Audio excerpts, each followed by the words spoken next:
നിമിഷപ്രിയയുടെ മോചനത്തിന് വേണ്ടി ശ്രമിക്കുന്ന കാന്തപുരത്തിന് പ്രശംസയുമായി കോൺഗ്രസ് നേതാവ് രമേശ് ചെന്നിത്തല. മറ്റൊരു രാജ്യത്തെ കാര്യത്തിൽ ഇടപെടാൻ നമ്മുടെ സർക്കാരിന് പരിമിതിയുണ്ട്. വധശിക്ഷ റദ്ദാക്കാൻ കഴിയുമെന്ന പ്രതീക്ഷയിലാണ് എല്ലാ മലയാളികളുമെന്നും രമേശ് ചെന്നിത്തല മീഡിയ വണ്ണോട് പറഞ്ഞു.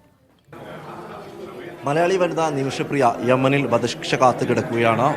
അതിനുവേണ്ടിയുള്ള ഒരു വധശിക്ഷ ഒഴിവാക്കുന്നതിന് വേണ്ടിയുള്ള എല്ലാ ശ്രമങ്ങളും ഇപ്പോൾ നടന്നുകൊണ്ടിരിക്കുകയാണ്. ഇപ്പോൾ നമ്മളോടൊപ്പം ഉള്ളത് കോൺഗ്രസിന്റെ മുതിർന്ന നേതാവും മുൻ പ്രതിപക്ഷ നേതാവുമായ രമേശ് ചെന്നിത്തലയാണ്. നമ്മുടെ മലയാളി വനിത നിമിഷപ്രിയ വധശിക്ഷ കാത്തു കിടക്കുകയാണ്. ഇപ്പോൾ എന്തൊക്കെ ഇടപെടലാണ്? നിമിഷപ്രിയയുടെ കാര്യത്തിൽ ഞങ്ങളെല്ലാവരും കേന്ദ്ര ഗവൺമെൻറ്റിനോട് അഭ്യർത്ഥിച്ചതാണ്. എങ്ങനെയെങ്കിലും ഇടപെട്ട് ഈ കാര്യത്തിൽ പരിഹാരമുണ്ടാകണം. വധശിക്ഷയ്ക്ക് വിധേയമായി കാത്തിരിക്കുന്ന ആ സ്ത്രീക്ക് മോചനമുണ്ടാകണം. ഏതായാലും എ പി അബൂബക്കർ മുസ്ലിയാർ കാന്തപുരം ഇക്കാര്യത്തിൽ ഇടപെട്ടു എന്നറിഞ്ഞതിൽ സന്തോഷമുണ്ട്. ഈ പ്രശ്നം പരിഹരിക്കപ്പെടണം. അതുകൊണ്ട് കേന്ദ്ര ഗവൺമെൻറ് അടിയന്തരമായി ഡിപ്ലോമാറ്റിക് ചാനലുകൾ ഉപയോഗിച്ചുകൊണ്ട് ഇതിനുള്ള നടപടികൾ സ്വീകരിക്കണം എന്നാണ് എൻ്റെ അഭ്യർത്ഥന. പരിമിതികളുണ്ടെന്നാണ് കേന്ദ്രം ഇന്നലെ സുപ്രീം കോടതി അറിയിച്ചത്. പരിമിതികൾ കാണും, കാരണം ഓരോ രാജ്യത്തിൻ്റെയും ഓരോ നിയമങ്ങൾ തന്നെയാണ്.